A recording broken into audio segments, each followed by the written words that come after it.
ಬಸವಾದಿ ಪ್ರಮಥರನ್ನ ಎಲ್ಲರೂ ಮಂದಿರದಲ್ಲಿ ಧ್ಯಾನಿಸಿ ಉಭಯ ಶ್ರೀಗಳವರಿಗೆ ವಂದಿಸುತ್ತಾ ಪೂಜ್ಯರು ಶುಭಾನುಭವಿಸಲು ಲಿಂಗೈಕ್ಯ ಡಾಕ್ಟರ್ ಮಹಾಂತಪ್ಪರ ಶ್ರೀಚರಣಕ್ಕೆ ಅನಂತ ಶರಣಾರ್ಥಿಗಳ ಸಲ್ಲಿಸಿ ಪ್ರತಿ ವರ್ಷ ಪದ್ಧತಿಯಂತೆ ಶ್ರೀ ವಿಜಯ ಮಹಂತೇಶ್ವರ ಮಠದಲ್ಲಿ ಶರಣ ಸಂಸ್ಕೃತಿ ಉತ್ಸವ ಹಾಗೂ ಲಿಂಗೈಕ್ಯ ಡಾಕ್ಟರ್ ಮಹಾಂತ ಶಿವಯೋಗಿಗಳವರ 5ನೇ ಶರಣೋತ್ಸವದ ನಿಮಿತ್ತವಾಗಿ ನಡೆದು ಬಂದಂತಹ ಅಧನೀಯ ಶ್ರೀ ಮುರುಗೇಂದ್ರ ಶಿವಯೋಗಿಗಳವರ ಜೀವನ ದರ್ಶನ ಪ್ರವಚನ ಕಾರ್ಯಕ್ರಮ. ಈ ಒಂದು ಕಾರ್ಯಕ್ರಮದ ಪಾವನ ಸಾಮರ್ಥ್ಯವನ್ನು ವಹಿಸಿದ ಶ್ರೀ ಮಠದ ಪೂಜ್ಯರು, ಮಾತೃ ಹೃದಯಗಳು, ಶಿಕ್ಷಣ ಪ್ರೇಮಿಗಳಾದ ಶ್ರೀಮಂದಿರಂಜನ ಪ್ರಣವ ಸ್ವರೂಪಿ ಗುರುಮಾತಪ್ಪರ ಶ್ರೀಚರಣಕ್ಕೆ ಅನಂತ ಶರಣಾರ್ಥಿಗಳನ್ನು ಸಲ್ಲಿಸಿ ಇಲ್ಲಿಯವರೆಗೂ ಶರಣರ ಒಂದು ಅನುಭವಾಮೃತವನ್ನು ಬಳಸಿದಂತ ಮಲ್ಲೇಶಪ್ಪ ಶರಣರಲ್ಲೂ ಸಹ ಅನಂತ ಶರಣಾರ್ಥಿಗಳನ್ನು ಸಲ್ಲಿಸಿ ಎಲ್ಲ ಸಂಗೀತ ಕಲಾವಿದರಿಗೂ ಶರಣಾರ್ಥಿಗಳು ಸಲ್ಲಿಸಿ ಇವತ್ತು ವಿಶೇಷ ಅತಿಥಿಗಳಾಗಿ ಆಗಮಿಸಿದಂತಹ ಸಂಗೀತ ಅನುಭವಗೊಳ್ಳುವಂತಹ ನಮ್ಮ ಅಸ್ಕಿ ಸರನ್ನು ಕೂಡ ಶರಣಾರ್ಥಿಯನ್ನು ಸಲ್ಲಿಸಿ ಹಾಗೂ ಅನುಭವ ನೀಡಿದಂತಹ ಗಣಪತಿ ಗುರುಗಳನ್ನು ಕೂಡ ಶರಣಾರ್ಥಿಯನ್ನು ಸಲ್ಲಿಸಿ ಇವತ್ತು ವಿಶೇಷವಾಗಿ ಈ ಒಂದು ಕಾರ್ಯಕ್ರಮವನ್ನ ಒಂದು ವಿಡಿಯೋ ಮೂಲಕ ಎಲ್ಲ ಕಡೆ ಪ್ರಸಾರ ಮಾಡಲು ಆಗಮಿಸಿದಂತ ನಮ್ಮ ರಾಜುಗೌಡರು ಶರಣಾರ್ಥಿಯನ್ನು ಸಲ್ಲಿಸಿ ಇಲ್ಲಿ ನಡೆದಂತ ಯಾವತ್ತೂ ಶರಣ ಬಂಧುಗಳಿಗೆ ಶರಣಾರ್ಥಿಗಳು. ಅವರ ವಚನಗಳನ್ನು ಎಷ್ಟು ಪ್ರೀತಿಯಿಂದ ಅವ್ರು ಬಿಟ್ಟು ಬೇರೆ ಯಾವುದು ಅಂತ ಓದಿಲ್ಲ. ಅವ್ರು ಏನ್ ಮಾಡೋದಂತ ಒಂದು ಪ್ರಾಂತ ತಂದ್ಕೊಟ್ರು, ಅಪ್ಪ ಇದೊಂದು ಪುಸ್ತಕ ಓದಿಲ್ಲ ಅಂತ. ಅವಾಗ ಅವರಂತ ಅದ್ರಾಗ ಇದ್ದಿದ್ದೆಲ್ಲ ಸಾರಾಂಶ ವಚನ ಸಾಹಿತ್ಯದೊಳಗಿತ್ತು. ಅದ ಒಂದು ವಚನ ಅರಗಿಸ್ಕೊಳಕ ಇನ್ನು ಆಗೋದು, ಇದೊಂದು ವಚನ ಅರಗಿಸ್ಕೊಳ್ಳೋ ನಂತರ ಮುಂದೆ ಓದ್ತಾನೆ ಅಂತ. ಅಂದ್ರೆ ವಚನ ಸಾಹಿತ್ಯ ಅನ್ನೋರಿಗೆ ಅಷ್ಟೊಂದು ಭಕ್ತಿ ಪ್ರೀತಿ. ಬಸವಣ್ಣನವರು ಒಂದ್ಸಲ ಬಸವಣ್ಣವ್ರು ನಾಟಕ ಮಾಡ್ತಿದ್ರು. ಹಿಂಗೆ ಬಾಳಕ್ನವರು ಬಸವಣ್ಣವ್ರ ಪಾತ್ರ ಮಾಡಿದ್ರು. ಪಾತ್ರ ಮಾಡಿದಾಗ ಅದನ್ನ ಉದ್ಘಾಟಕ್ಕೆ ಶಿವಯೋಗಿಗಳು ಬಂದಿದ್ರು. ಅವ್ರು ಹಿಂಗ್ ಕೆಳಗೆ ನೋಡ್ತಿದ್ರು ನಾಟಕ. ಅವಾಗ ಬಸವಣ್ಣನ ಪಾತ್ರ ಹಾಕೊಂಡು ಬಂದಂತ ಅವ್ರ ಆವೇಶ ಕುಡಿಯೋದಂತ ಬಸವಣ್ಣನ ಸಾಕ್ಷಾತ್ಕಾರ ತೀರ್ವ ನಾವು ದೀರ್ಘದ ನಮಸ್ಕಾರ ಹಾಕಿದ್ರು. ಅಂದ್ರೆ ಅವ್ರಿಗೆ ಎಷ್ಟೊಂದು ಆವೇಶ ಭಕ್ತಿ. ಹಂಗ ಶಿವಯೋಗಿಗಳ ಚರಿತ್ರೆ ನಿಜವಾಗಿಯೂ ಬಹಳ ಸುಂದರವಾದಂತ ಚರಿತ್ರೆ. ಅದನ್ನ ಎಷ್ಟು ಹೇಳಿದ್ರು ಕೂಡ ಮುಗಿಲಾದಂತ ಒಂದು ಸಾಹಿತ್ಯ ನಿಜಕ್ಕೂ ಶಿವಯೋಗಿಗಳು, ಅದನ್ನೇ ಶಿವಯೋಗಿಗಳ ಒಂದು ಸಾಹಿತ್ಯ.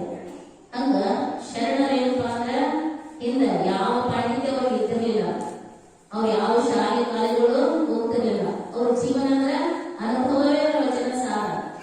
ತಾವು ಏನ್ ಅನುಭವಿಸಿದ್ರು ಅದನ್ನ ವಚನ ಸಾಹಿತ್ಯದಲ್ಲಿ ಬರೋದು. ಅವ್ರ ಪಂಡಿತರ ಭಾಷೆ ಅಲ್ಲ, ಅವರು ಪಂಡಿತರ ಭಾಷೆ ಅಂತಾನೆ ಇಲ್ಲ. ವಚನ ಸಾಹಿತ್ಯ ಅಂದ್ರೆ ಸರಳ ಶಬ್ದಗಳ ಸರಳ ಕನ್ನಡ ರೂಪದಲ್ಲಿರುವಂತ ವಚನ ಸಾಹಿತ್ಯ.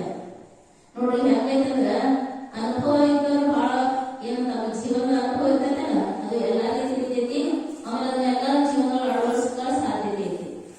ಪಂಡಿತರ ಭಾಷೆ ಹೆಂಗೈತಂದ್ರ ಒಬ್ಬ ಪಂಡಿತ ಇದ್ದಂತ ಅವ ಏನ್ ಮಾಡ್ತಿದ್ದ, ಒಂದು ಊರಿಂದ ಇನ್ನೊಂದು ಹೋಗ್ತಾ ಇದ್ದ. ಹೋಗೋ ಹೊತ್ನಾಗ ಒಂದು ಕಾಲುವೆ ಇತ್ತು, ಅದರ ನದಿ ದಾಟಿ ಹೋಗ್ಬೇಕಿತ್ತು. ಅಲ್ಲಿ ನದಿ ದಾಟಿ ಹೋದ್ಮೇಲೆ ಒಬ್ಬ ನಾವಿಕ ನಡೆಸೋ ನಾವಿಕ ಇದ್ದ. ಅವಾಗ ಅವನು ಹೋಗಿ ಪಂಡಿತ್ ಹೋಗಿ ಆ ನಾವಿಕನ್ ಕೇಳಿದ, ನೋಡಪ್ಪ ನಾ ಇನ್ನೊಂದು ಊರಿಗೆ ಒಂದು ಪ್ರವಚನ ಕಂತಾನೆ, ಅದಕ್ಕೆ ನನ್ನ ಊರಿಗೆ ದಾಟಿಸು ಅಂತ ಹೇಳಿದ್ರು. ಅವಾಗ ಆಯ್ತು ಅಂತ ಅಲ್ಲಿ ನಾ ದಾಟಿಸ್ಕೊ ಅಂತ ಏನ್ ಮಾಡ್ದ, ನಾ ಹಾಕೋತ ಬಳಿ ದಾಟಿಸ್ಕೊಂಡು ಹೋದ ಬಳೆ ಕುಡಿಸ್ಕೊಂಡು. ಅವಾಗ ಪಂಡಿತ ಅಂದ, ಅವ ನಾವಿಕನ್ ಕೇಳಿದ, ನೀ ಏನೇನ್ ಶಾಸ್ತ್ರ ಹೋಗಿಪ್ಪ ಅಂತ ತಿಳ್ಕೊಂಡು ಕೇಳಿದ.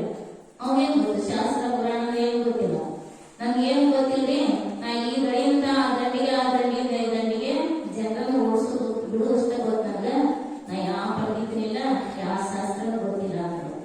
ಅವ ಪಂಡಿತ ಅಂದ, ನಿನ್ ಜೀವನ ವ್ಯರ್ಥ ಆಗ. ಮನುಷ್ಯ ಯಾಕೆ ಹುಟ್ಟಿದ್ಯೋ, ನಿನ್ ಪಂಡಿತನೇ ಇಲ್ಲ ಅಂತಂದ್ರ ನಿನ್ ಜೀವನ ವ್ಯರ್ಥ ತಿಳ್ಕೊಂಡ. ಹಂಗ ಆಯ್ತು ಸುಮ್ಮನೆ ಹೋದ್ರು. ನಡು ಮಧ್ಯದಾಗ ಹೋಗ್ಸ ಏನೋ ನೋಡಿ ಹೋಗಿದ್ದ. ಅವಾಗಿನತ್ತು ಜೋರು ಬಿರುಗಾಳಿ ಬೀಸಕ್ ಶುರುವಾಯ್ತು.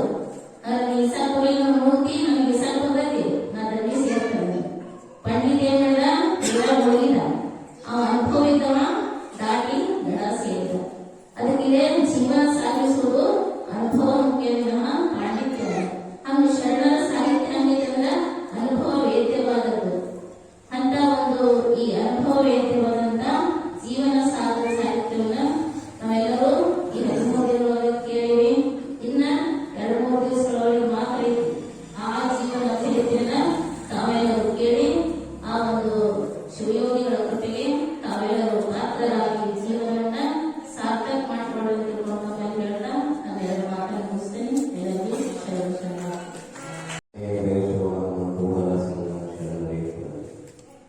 ಬಸವಾದಿ ಪರಮತನ್ಮೆಯನ್ನು ಮುಂದುವರಿಸಿಕೊಂಡು ಆರಾಧ್ಯ ಗುರುಗಳಾಗಿರ್ತಕ್ಕಂಥ ಪರಮಪೂಜ್ಯಗಳಿಗೆ ಡಾಕ್ಟರ್ ಮಹಂತ ಶಿವಯೋಗಿಗಳ ದಿವ್ಯ ಚೇತನಕ್ಕೆ ಅನಂತ ಶರಣಾರ್ಥಿಗಳನ್ನು ಸಮರ್ಪಿಸಿ ಶ್ರೀ ಮರೆಗುತ್ತಿಯಲ್ಲಿ ಒಂದಾದ ಶ್ರೀ ಮಹಾಂತ ಮಠ ಲಿಂಗಮ ಕ್ಷೇತ್ರವಾಗಿರುವಂತಹ ಶ್ರೀ ಮಹಾಂತ ಮಠದಲ್ಲಿ ಪ್ರತಿ ವರ್ಷದ ಪದ್ಧತಿಯಂತೆ ಈ ವರ್ಷವೂ ಕೂಡ ನಿರಂಜನ ಜಂಗಮರಾದ ಶ್ರೀ ವೈರಾಗ್ಯ ಮೂರ್ತಿ ನಮ್ಮ ಅಥಣಿಯ ಮುರುಗೇಂದ್ರ ಶಿವಯೋಗಿಗಳ ದಿವ್ಯ ಚರಿತ್ರೆಯನ್ನ ಇಲ್ಲಿ ಈ ವರ್ಷ ನಡೆಸ್ತಾ ಇದೆ. ಅದನ್ನ ನಮ್ಮ ಶರಣರಾಗಿರ್ತಕ್ಕಂಥ ಮಲ್ಲೇಶ್ವರ ಶರಣರು ಕೂಡ ಒಳ್ಳೆಯ ಅನುಭವದಲ್ಲಿ ಹೇಳ್ತಾ ಇದ್ದಾರೆ. ಮತ್ತು ನಮ್ಮ ದೊಡ್ಡ ಲಿಂಗೈಕ್ಯ ಡಾಕ್ಟರ್ ಮಹಾಂತ ಶಿವಯೋಗಿಗಳ 7ನೇ ಸ್ಮರಣೋತ್ಸವ ಶರಣೋತ್ಸವ. ಈ ಉತ್ಸವ ಶರಣ ಸಂಸ್ಕೃತಿ ಉತ್ಸವ. ಆ ಪ್ರಯುಕ್ತವಾಗಿ ಇಲ್ಲಿ 15 ದಿವಸಗಳ ಪರ್ಯಂತರವಾಗಿ ನಮ್ಮ ಶರಣರು ಬಹಳ ಸುಂದರವಾಗಿ ನಡೆಸ್ತಾ ಬಂದಿದ್ದಾರೆ. ಈಗ ಎಲ್ಲ ಇಲ್ಲಿ ಶರಣೀಯರು ಕೂಡ ಇಲ್ಲಿ ನೆಲೆದಿದ್ದಾರೆ. ಇವತ್ತಿನ ದಿವಸ ವಿಶೇಷ ಅತಿಥಿಯಾಗಿ ದಯಮಾಡಿಸಿದ್ದಾರೆ.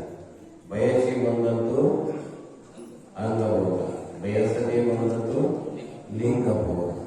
ಹಂಗೆ ಇವತ್ತ ಅನಾಯಾಸವಾಗಿ ಆಮಂತ್ರಣವಿಲ್ಲದಿದ್ರೂ ಕೂಡ ಆಧ್ಯಾತ್ಮಿಕವಾಗಿರ್ತಕ್ಕಂಥ ಮತ್ತು ಪ್ರತಿ ವರ್ಷ ನಮ್ಮ ಅಸ್ಕಿ ಸರ್ ಕೂಡ ಬಂದು ಸಂಗೀತ ಸೇವೆಯನ್ನು ಸಲ್ಲಿಸ್ತಾ ಇದ್ದಾರೆ. ಮತ್ತು ನಮ್ಮ ಗಣಪತಿ ಗುರುಗಳು ಅವರು ಕೂಡ ತಮ್ಮ ಅನುಭವನ ಆಧ್ಯಾತ್ಮಿಕ ಅನುಭವವನ್ನು ಹೇಳಿದ್ದಾರೆ. ಅವರಿಗೂ ಕೂಡ ಶರಣಾರ್ಥಿಗಳನ್ನು ಸಮರ್ಪಿಸಿ ಇಲ್ಲಿ ಎಲ್ಲ ಕಲಾವಿದರು ನಮ್ಮ ಮಹಾದೇವ ಯಮನಾಚಾರ್ಯವರು ಬಹಳ ಕರೆಕ್ಟಾಗಿ ಸಮಯಕ್ಕೆ ಸರಿಯಾಗಿ ಬರ್ತಾ ಇದ್ದಾರೆ. ಕಲ್ಲಾಜು ಕೂಡ ಬರ್ತಾ ಇದ್ದಾರೆ. ನಮ್ಮ ಸಿದ್ದಪ್ಪ ಹಿರಿಯರ ಮೇಲೆ ಬಹಳ ಗೊತ್ತೇ ಹೆಂಗಂದ್ರೆ ನಾನು ಕೂಡ ಸುಮಾರು ಸಲ ಪುರಾಣ ಹೇಳಿ ಹೆಂಗಪ್ಪ ಅಂದ್ರೆ ನಿಜವಾದ ವಿರಕ್ತರ ಅಂದ್ರೆ ಯಾರಾದ್ರಿಂದ ಅಗ್ನಿ ಶಿವಯೋಗಿ, ನಿಜವಾದ ನಿರಂಜನ ಜಂಗಮ. ವಿರಕ್ತರ ಅಂದ್ರೆ ಅವರು ಕಾಣಿಸ್ತದ.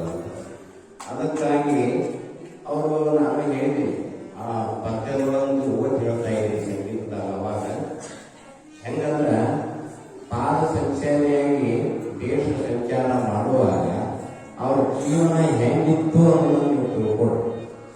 ಪ್ರಸಾದ ಯಾರ ಮನೆಯೊಳಗೇನು ಪ್ರಸಾದ ತರ್ತಿದ್ದಿಲ್ಲ, ಯಾರ ಮನೆಯೊಳಗೇನು ಪ್ರಸಾದ ತರ್ತಿದ್ದಿಲ್ಲ. ಯಾರೋ ಒಂದು ಜೋಳ ಕೊಟ್ರೆ ಅದನ್ನ ಈ ಪರಕ ಕಲ್ಲು ಇರ್ತಾವ ನೋಡಿ ತಪ್ಪಯ್ಯನು, ಆ ಕಲ್ಲಿನ ಮ್ಯಾಲ ಒಂದು ಬಗ್ಸಿ ಜೋಳ ಹಾಕಿ ಕಲ್ಲಿನಿಂದ ಕಲ್ಲಿನ ಮ್ಯಾಲಿಟ್ಟು ಸಣ್ಣಂಗ ಅರದ ಅದಕ್ಕೊಂದು ಸ್ವಲ್ಪ ನೀರು ಕುಡಿಸಿ ಉಂಡಿ ಮಾಡಿ ಪ್ರಸಾದ ಮಾಡ್ತೀವಿ. ಅಂಥವ್ರು ಯಾಕೆ ಹಾಕ್ತಾರೆ? ನಾವು ಊಟ ಬೇಡ ಬುದ್ಧಿ ಮಾಡಿಸ್ಕೊಳ್ತೀವಿ, ಇನ್ನೂ ಅದು ತಂದು ಬೇರೆ ಮಾಡಿಸೋದು. ಆದರೆ ಆದರೂ ನಿಜವಾದ ವ್ಯಕ್ತಿ ವಿಜಯಮಾನ ಶಿವಯೋಗಿಗಳು 5 ಮಣಿ ಕಚ್ಚ ಅಡ್ಡಾಡಿ ಎದ್ಯುವ ಹಳ್ಳ ಕೊಳ್ಳ ಇದ್ದಲ್ಲಿ ಸ್ನಾನ ಮಾಡಿ ಪೂಜಾ ಮುಗಿಸ್ಕೊಂಡು 5 ರೊಟ್ಟಿ ಪ್ರಸಾದ ತಗೊಳ್ತಿದ್ರು. ಅಂತ ತ್ಯಾಗಿಗಳು ಯೋಗಿಗಳು 3 ಮಂದಿ ಇದ್ದರು. ಯಾರು? ಅಥಣಿ ಶಿವಯೋಗಿಗಳು, ಬಿದಿರಿ ಕುಮಾರ ಶಿವಯೋಗಿಗಳು, ದುಳ್ಳೂರ ಶಿವೋತ್ಸವ ಶಿವಯೋಗಿ. ಆವತ್ತಿನ ಕಾಲದೊಳಗ ಅವ್ರು ಹೇಳ್ತಿದ್ರು ತ್ಯಾಗಿ, ಯೋಗಿ, ಭೋಗಿ. ತ್ಯಾಗಿ ಅಂದ್ರೆ ಯಾರು?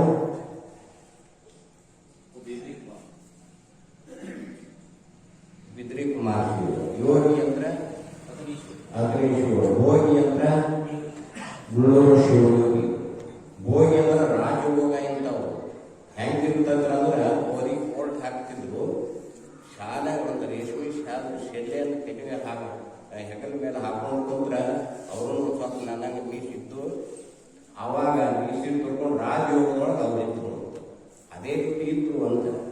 ಮತ್ತು ನಮ್ಮ ಬಿದ್ರಿ ಕುಮಾರಿಗಳು ತ್ಯಾಗ, ಯೋಗ, ಭೋಗ. ಶಿವಯೋಗಿ ಅಂದ್ರೆ ನಮ್ಮ ಅಥಣಿ ಶಿವಯೋಗಿ. ಈಗ ಸದ್ಯಕ್ಕ ಈಗಿನ ಯುಗದೊಳಗ ಈಗಿನ ಶತಮಾನದಲ್ಲಿಯೂ ಕೂಡ ಶಿವಯೋಗಿ ಯಾರು ಅಂದ್ರೆ ಅತಿ ಶಿವಗಳು ಎಲ್ಲರಿಗೂ ನೆನಪಾಗ್ತದೆ, ಎಲ್ಲರಿಗೂ ನೆನಪಾಗ್ತದೆ. ಅಂತ ಶಿವಯೋಗಿಗಳ ಚರಿತ್ರೆ ಕೇಳಿದ್ರೆ ನೀವು ಪಾಲಾಗ್ತೀರಿ ಅಂತ. ಈಗ ಎಷ್ಟು ಜನ ಅದರಿ ಇಷ್ಟು ಇವತ್ತು ಸ್ವಲ್ಪ ತುಂಬೇದ ಬಿಡಿ, ಆದ್ರೆ ಹೇಳ್ತಾರೆ ಹೇಳುವುದಕ್ಕೂ ಕೇಳುವುದಕ್ಕೂ ಸಮಯವಿಲ್ಲ ಅಂತ. ನಮ್ಮ ಪ್ರಪಂಚನ ಹಂಗಾಗಿರ್ತೈತಿ, ಹಾಗಾಗಿ ಪ್ರತಿಯೊಬ್ಬರು ಕೇಳಿ ಕರೆಕ್ಟ್ ವಾಡಿ ಕಾಣೋದು ಉದಾಹರಣೆಯಿಂದ ಹೇಳ್ತಾರೆ. ಅವ್ರಿಗೆ ನಾವು ಏನು ಅನ್ನಕ್ಕೆ ಬರಲಾರ ಉದಾಹರಣೆ ಬರ್ತಾರೆ. ಈಗ ಸಂಸಾರದ ಉದಾಹರಣೆ ಹೇಳ್ತಾರೆ. ಬರೀ ವ್ಯಾಮೋಹ ಹೆಂಗೈತಿ, ನಾವು ಹೋದ್ರೆ ನಡೆಯಂಗಿಲ್ಲ, ಬಿಟ್ಟು ನಡೆಯಂಗಿಲ್ಲ. ಮರಾಯ ನೀ ತೆಗಿ ಬಿಡೋದದು ಕಾಂಬ, ನೀ ಬಿಟ್ರೆ ಬಿಡ್ತೈತಿ. ಕಾಂಬ ಯಾಕೆ ಬಿಡ್ತೈತಿ? ಕಾಂಬ ಬಿಡುದೇ ಇಲ್ಲ, ಮಾಯ ಎಲ್ಲಿಗೂ ಬಿಡುದೇ ಇಲ್ಲ, ಯಾರಿಗೂ ಬಿಡುದಿಲ್ಲ. ಜಗವನ್ನು ಸುತ್ತಿರುವುದು ನಿನ್ನಯ ಮಾಯೆ, ನಿನ್ನ ಸುತ್ತಿರುವುದು ಎನ್ನ ಮನ ನೋಡ. ಅಕ್ಕಮದಿ ಹೇಳ್ತಾರೆ, ಅಕ್ಕಮದಿಂದ ಬಸವಣ್ಣ. ಆದ್ರೆ ಜಗ ನಿನ್ನ ಮಾಯೆ ಜಗ ಸುತ್ತೈತಿ, ಅದನ್ನು ನೀ ಸುತ್ತೇವಿ, ನಿನ್ನ ಸುತ್ತಿರುವುದು ಎನ್ನ ಮನ ನೋಡ ಅಂತೇಳಿ ಹೇಳುವಾಗ ನಾವು ಹನ್ನೆರಡು ನಾವು ಮಕ್ಕಳು ನಾವೆಲ್ಲ ಇದನ್ನ ಮಕ್ಕಳು ಬಿಟ್ಟು ಹೋಗಕ್ಕಾಗುತ್ತಲ್ಲ. ವೇದಾಂತನು ಕೂಡ ಹೇಳ್ತಾರೆ, ಸಿದ್ಧಾಂತನು ಕೂಡ ಹೇಳ್ತಾರೆ. ವೇದಾಂತ ಅಂದ್ರೆ ಹೇಳಕ್ ಬಹಳ ಚಂದ. ನಮ್ಮ ಶರಣ ಇದೆ, ಸಂಸಾರವನ್ನು ಅದರೊಳಗಿನ ಹಂಗ ಸಿದ್ಧಾಂತ ಹೆಂಗಂದ್ರೆ ಪ್ರಪಂಚ ಇದ್ದಾಗ ಪಾರಮಾರ್ಥ, ಆ ಜಗತ್ತಿದ್ದಾಗ ಪ್ರಪಂಚ, ಜಗತ್ತ ಇದ್ದಾಗ ಪ್ರಪಂಚ. ಸುಳ್ಳು ಯಾವ್ದಾಗ್ತದೆ? ಒಂದು ಸುಳ್ಳು ಹೇಳ್ತದೆ, ಒಂದು ಕಡೆ ಹೇಳ್ತದೆ. ಯಾವ್ದು ಸತ್ಯ?